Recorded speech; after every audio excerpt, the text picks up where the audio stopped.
Good morning. आज आम्ही आलेलो आहे माझ्या नंदेच्या घरी. तर तिकडेच आम्ही थांबलो होतो कारण की माझ्या सासूबाई त्या आलेल्या होत्या.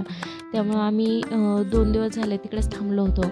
इथे सकाळी मस्त श्लोकचं असं काऊलं उचलून घेणं चाललं होतं. कारण तो झोपेल होता आणि सकाळी त्यांचं असं प्रेम उतू चालतं आणि दिवसभर नुसते भांडणं चालत राहतात. त्यामुळे सकाळचं हे दृश्य पाहण्यासारखं राहतं. आणि हे इथं मामा भाषांचा असं काहीशा गप्पा सुरू होत्या. ओवी अजूनसुद्धा झोपेलच होती. ती झोपेल होती तोपर्यंत आम्ही इकडे आवरायला घेतलं.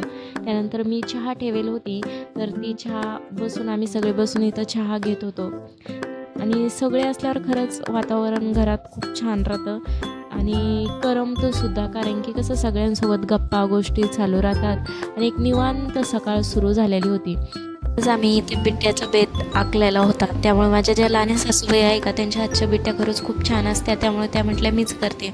म्हटलं चला त्यांनाच करू द्या, कारण की कसं मोठ्यांना आपल्यापेक्षा थोडं जास्त माहीत असतं. त्यामुळे म्हटलं त्यांच्या हाताने होऊन जाऊ द्या. त्याने ते कणिक मळायला घेतलं. त्या कणिक मळत होत्या. इकडे श्लोकचं असं टरबूज खाणं सुरू होतं कारण त्याला मध्येच भूक लागली होती. आणि बिट्ट्या करायचं हे आमचं थोडं लेटच ठरलं होतं. त्यामुळं स्वयंपाकाला टाईम होताच आणि ते रात्रीचा भात उरेल होता म्हणून आईने भात गरम करायला घेतला. कारण की तोपर्यंत सगळ्यांनाच भूक लागणार होती. आणि यांचं इथे असं मोबाईल बघणं होते. म्हणजे सकाळचा सगळ्यांचा आपापला काहीतरी बिझी शेड्यूल असतो. प्रत्येकजण आपापल्या कामात होतं आणि ते कणिक मळणं सुरूच होते कारण की भरपूर जण होतं. त्यामुळे बिट्ट्यासुद्धा जास्तच लागणार होत्या.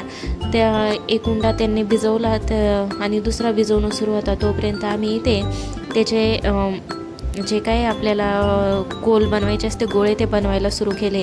मी हातावरच बनवत होते, पण त्यामध्ये आपल्याला इथे पोळपाटावर असे पोळी लाटल्यावानी बनवायचे आहे. कारण की त्यांनी कसं त्याला अशा लेयर्स येतात आणि क्रंची होतात. त्यामुळे मग मी सुद्धा त्यांना इथं मदत करायला घेतली.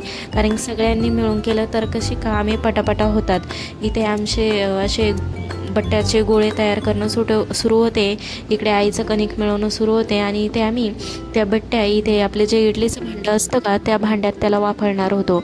आणि त्यासाठी आपण त्या इडलीच्या भांड्याला पहिलं तेल लावायचं आणि जे गोल बनवलेले जे गोळे आहे का ते त्याच्यात ठेवायचे. कारण की मग ते असे एवढे छान फुगतात आणि ते फुगले की ते अशा बट्ट्यासुद्धा त्याच्या क्रंची आणि नरम येतात. इथे ओवीचं हे असं एकटीचंच खेळणं सुरू होतं. जे श्लोकने जे टरबूज कट केलेलं होतं का ते तिच्या प्लेटमध्ये दिले आणि तिचं हे असं काडीने खेळणं सुरू होतं. खरंच लहानपण किती छान असताना असं आपापल्याच धुंदीत माणूस जगत असतं. जगाचं काहीही घेणं देणं नसतं. इथे फायनली आमचे गोळे तयार झालेले आहे. आता जे आम्ही ते वाफळायला लावणार आहे. इथे सगळे जे काही भांडे आहे ते इडलीच्या पात्रात ठेवले आणि आम्ही ते गोळे इथे वाफळवून घेतले. त्यानंतर मी त्याचे काप तयार केले आणि इथे लगेच आईने एकीकडं म्हणजे इथे किचन वाट्यावर बसून ते तळायला घेतले. कारण की बट्ट्या खूप मोठ्या होत्या आणि उभ्याने तळायचं म्हटल्यावर खूप वेळ जाणार होत्या. त्यामुळे त्यांनी ते किचन वाट्यावर बसून बट्ट्या तळल्या आणि दुसरीकडे लगेच वरणाला फोडणी दिली होती. बघितल्या की अशा तोंडाला पाणी सुटेल एवढं छान त्या बट्ट्या आणि वरण झालेलं होतं. बघू शकता किती छान क्रिस्पी झालेलं आहे. वरणसुद्धा एवढं छान झालेलं होतं की डायरेक्ट भंडाऱ्याच्या वरणाची आठवण आली. त्यानंतर आम्ही इथे सगळे मिळून जेवायला बसलो. पण ओवीचं मध्येच असं येणं जाणं सुरू होते. मला तुझे केसच विसरू दे म्हणून हट्ट करत होती. त्यानंतर आम्ही जेवण केले आणि जे काही भांडे पडले होते ते भांडे घासले आणि त्याने इकडं किचन वाटा साफ केला. आणि ते कपडे जे काही मस्तीमध्ये लावले होते ते मी काढले आणि ते कपडे वाळायला टाकले. कारण की भरपूर जण होते तर कपडेसुद्धा बकेट भरून पडले होते. त्यानंतर थोडासा आराम केला आणि ओवीने लगेच इकडे दुसरीकडे असा पसारा तयार करून ठेवला. तिला एकटीला खेळणं आवडतं, पण असा पसारा आम्हाला आजूबाजूला पाहिजे असतो. त्यामुळे म्हटलं जाऊ द्या, खेळते ना खेळू द्या. त्यामुळे तिच्या पसाऱ्याकडे इग्नोर केलं.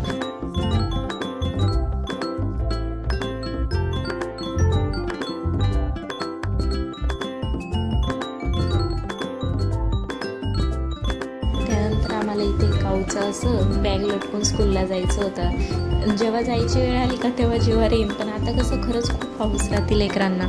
त्यानंतर मी तिला 4च्या नंतर खाली खेळायला आणलं. खाली सगळे लेकरं खेळत होते त्यामुळे तीसुद्धा रडायला लागली की खाली जायचं. म्हटलं चला खेळू द्या. त्यानंतर तिला चॉकलेट खायचं होतं कारण मी तिला सांगितलं होतं. ती तिच्या पप्पाच्या मागे लागली होती म्हणे मग मला चॉकलेटच दे. म्हटलं चला तिला चॉकलेट घेऊन आली तर चॉकलेट घेतलं तर पहा आम्हाला आनंद किती झाला. कारण चॉकलेट तिला खूप आवडतं. आम्ही एवढं देत नाही, पण कधीमधी चालतंच आहे म्हणून चला म्हटलं थोडंसं देऊन टाकूया. त्यानंतर काऊदादाला द्यायचं होतं म्हणणे असं पळणं सुरू होतं. त्यानंतर इथं काव्यांशला सुद्धा चॉकलेट दिलं आणि 5-6 वाजले होते म्हणून संध्याकाळचा चहा करायचा म्हणून मग मी इथे चहा ठेवला आणि त्यानंतर इथं लेकरांसोबत थोडाफार एन्जॉय केला. चहा तयार झाला आणि आम्ही सगळे मिळून इथं चहा घेतली. खरंच सगळ्यांसोबत बसणं बोलणं खरंच खूप छान राहतं. कसं मनसुद्धा फ्रेश राहते आणि वातावरणसुद्धा छान राहतं. सगळे असल्यावर खरंच एक वेगळाच आनंद राहतो.